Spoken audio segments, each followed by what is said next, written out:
On the 6th of August, 2009, the sleeping giant had awoken. A revolution was upon us. Riese was not your ordinary zombies map. This map took it to an entirely new level. The previous 3 maps were very primitive. Nocturne and Toten was a singular building with very little to work with. Rucht was largely the same, but with perks. And though Shinonuma took us to a drastically different environment with much more space, the experience was far from advanced. Not only was Riese iconic and nostalgic like those maps, but it made some drastic innovations. Innovations that changed the structure of the game mode rather than some surface value gun or perk, and is one of, if not the most significant map in the zombie storyline. Every zombies player who picked up the controller in 2009 and played this map for the first time realized that we were dealing with a different animal here. The map wasn't entirely foreign since it was based on the multiplayer map Nightfire, but was still unique. Riese was a pivotal experience and would ultimately be the turning point for Call of Duty Zombies, and today we're going to analyze how it managed to do so. The ultimate story begins here. Group 935 builds the Riese facility to experiment with the newly discovered Element 115, creating wonder weapons, practice teleportation, and most notably create zombies. Having been funded by the Nazis, Dr. Maxis and Dr. Richthofen lead the charge to develop an army of super soldiers, paired with an arsenal of devastating wonder weapons, in which the Allies could not compete with. All of this dangerous experimenting and research would inevitably become unhinged, and zombies would break loose and take over the facility. Richthofen, driven by the desire for total control, teleports Samantha to the MPD on the moon,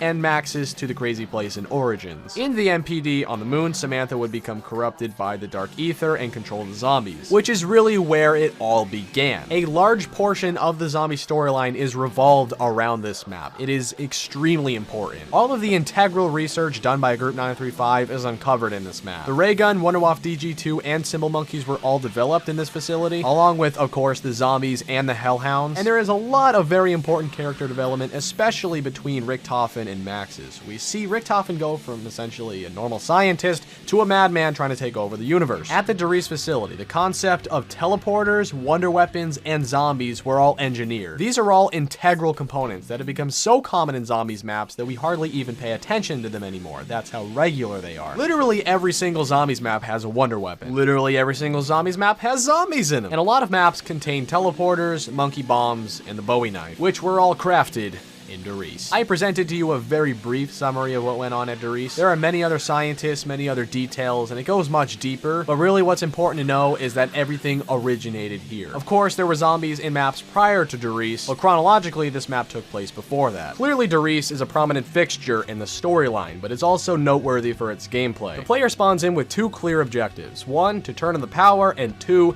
to link the 3 teleporters to the mainframe. Activating the power was familiar, but turning on the teleporters was new. Upon linking the 3 teleporters, the player not only had access to a reliable transportation method, but also the new and the revolutionary Pack-a-Punch. For just 5,000 points, you could increase your gun's power tremendously. And again, Pack-a-Punch is so common nowadays that we hardly bat an eye to it, but think about the first time ever opening up Pack-a-Punch. It added a new dimension to zombies. It empowered the player. A crappy round 15 attempt in which you struggle the entire time would be replaced with a potential round 50 go. For all guns, it increases the damage output and the stock ammunition. For some, it also increased the reload speed. For some, it increased the fire rate. Some guns were granted attachments. For example, on the AUG, you could get the Master Key shotgun attachment, and on the M16, you got the grenade launcher attachment. Some guns were given new abilities altogether. For example, the crossbow would not only merely explode, but would also attract the zombies beforehand, similarly to a monkey bomb. The upgraded ballistic knife would allow you to revive teammates instantly by shooting them. Pack-a-Punch would often take an ordinary gun and make it something special, something worth using. And it made already very powerful guns even more powerful. Instead of having to spin the box and get a new weapon every time you ran out of ammo, you could Pack-a-Punch it. This made high rounds far more plausible. To trade in your gun, spin the box 40 times until you got it back to get more ammo, it was just inefficient and took far too long. Pack-a-Punching fixed this and then some. It's difficult to put into words how important Pack-a-Punch was for the progression of zombies. Let's think hypothetically for a second. Imagine that they didn't add Pack-a-Punch into Riese, or any maps in the future. Players would likely get fed up with how ineffective their weapons were. Players would likely get bored with the game and drop it altogether. Round 100 would be even less common than it already was. It's worrying to think about Pack-a-Punch not existing, which just goes to show how important it was. So important that it is the revolution. It's sort of a metaphor. Pack-a-Punch was the thing that changed zombies. Sure, there were some other prominent innovations prior to Riese that changed the landscape, especially perks, but the perk-a-colas only help you so much. Pack-a-Punch more than doubles your odds of survival. Pack-a-Punch would evolve over time, much like zombies in general, battle. In World at War and BO1, it was a singular upgrade. In BO2, you were able to double Pack-a-Punch your weapon, but would only grant you an attachment. It wouldn't statistically enhance your gun. BO3 is where things got crazy. Like BO2, you could double upgrade your weapons, but it would statistically enhance your gun. In fact, infinitely. There were 5 different variants you could have upon double upgrading: Deadwire, Thunderwall, Fireworks, Blast Furnace, and Turn, all of which were unique and were slightly different, but ultimately were infinite damage. Meaning any gun in the entire game with double Pack-a-Punch was statistically the same as any other. A starting wall gun upgraded with a Blast Furnace attachment is just as good as any wonder weapon, which is obviously a controversial element to the game. Lots of players enjoy it and an equal amount dislike it. Regardless of how we feel about it though, it shaped zombies, and it roots back to World at War Riese. Upgrading in BO4 zombies is similar but different. You have to upgrade 4 times plus the initial one to get it to its full capacity and damage, totaling up to 15,000 points, which is a little ridiculous. And then there are of course 5 different variants for that as well. And I say all of that to say this: imagine BO1 through BO4 zombies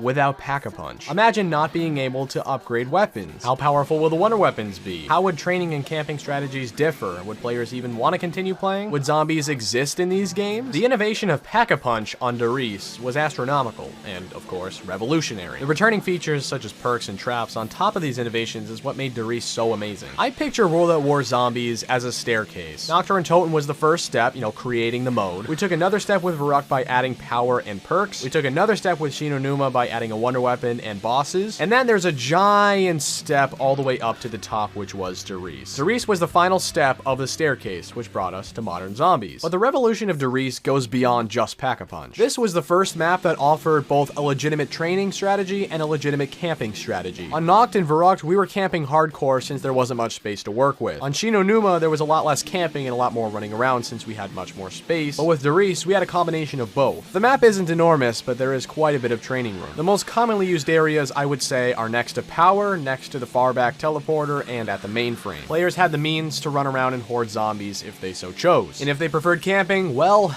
they were set. Riese offered a myriad of narrow hallways in which a player could sit, lock, and load. In fact, the most iconic camping area from any map ever was bred from Riese: the catwalk. I cannot begin to describe the memories I have camping on the catwalk with my buddies. The 4 of us would sit up there, figure ourselves out. You camp out the window, you face forward and shoot the zombies. Whatever it took, man, we gave the zombies a run for their money. I know it sounds corny, but when we all united on that catwalk, there was a turning point there. It was a survival strategy that changed the game of zombies. Admittedly, camping up there solo wasn't the best idea for high rounds, but if you had a group of people, you could hold it down. And there's also a cool strategy that some of you may have used. You grab a bunch of bouncing betties, place them in the back, and if you get overrun, you back up, and the zombies all explode. That was sort of your backup in case shit hit the fan. The catwalk was such an effective and fun strategy that even people who like training would hop up there with friends. At some points, it can feel mindless and boring, but my memories suggest otherwise. It was a fun, inclusive, and badass strategy. You had not 1, not 2, but 3 means of escape if you were overrun, and there was also a mystery box as well. And if you didn't want to camp on the catwalk for some reason, you had a couple other options. There was an almost identical camping area down below where the grenades are, the only difference being there's a barrier there, and you also had all 3 teleporters, and when the zombies got too close, you could zap back to the mainframe. Riese offered a duality of camping and training, which granted more options for more players. Now, of course, there are 3 different versions of Riese. You have the classic World at War version, you have the Black Ops 1 remaster, and the Black Ops 3 remaster. If you want the bare bones experience of Riese, hop on the World at War version, but bear in mind there was a glitch with the Wunderwaffe where if you shoot yourself with the splash damage, you lose your jug ability. Black Ops 1 fixes all of these bugs and adds Mule Kick. The Giant is objectively the best version of the 3, especially since it's on next gen. The map obviously plays and looks much better, but it also added a lot more to the table. Gobblegum and Double Pack-a-Punch would creep their way in with Black Ops 3. It made the map far easier, but wasn't necessarily a bad addition. The Annihilator, a specialist weapon, would also be added, and an Easter egg allowing you to obtain a 6th perk was added as well, either Deadshot, Daiquiri, or Stamina Up. It depended on your specific game. For some, the Giant is a far better version because of how clean it feels and how advanced it is. For others, bare bones Riese will do. It really depends on who you are and what your playstyle is, but Riese is a great experience across the board. The Giant was essentially a copy and paste of Riese, but with a better engine. It wasn't reimagined like Blood of the Dead or Classified, so I wouldn't consider the Giant its own map, hence why why I'm not making an entirely different analysis video for it. Riese is the giant is Riese, the same exact thing but in different languages. Riese captures everything that a good zombies map possesses, and I know I said just that about Riese, but Riese is far more complex. It's in a different engine. It's a different animal. But all things considered, for what Riese had to work with, it was a perfect map. We should take a minute and appreciate how impactful this map truly was, whether or not you actually like it. It was simplistic, straightforward. Anyone could hop in and have a fun time and understand what was going on. It managed to do that while also making the biggest innovation of all time,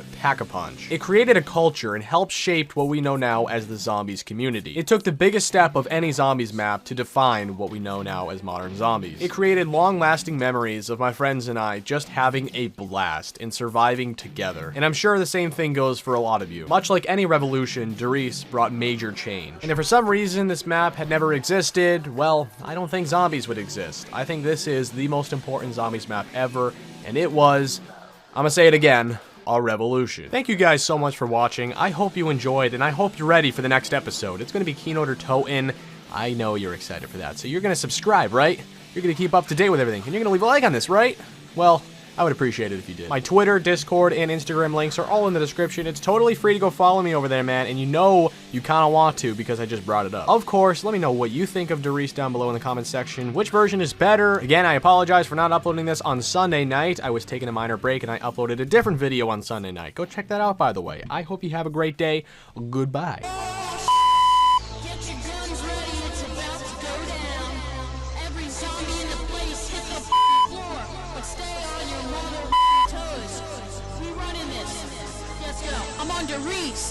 I'm on Riese. Everybody look at me, cause I'm pissing on a zombie.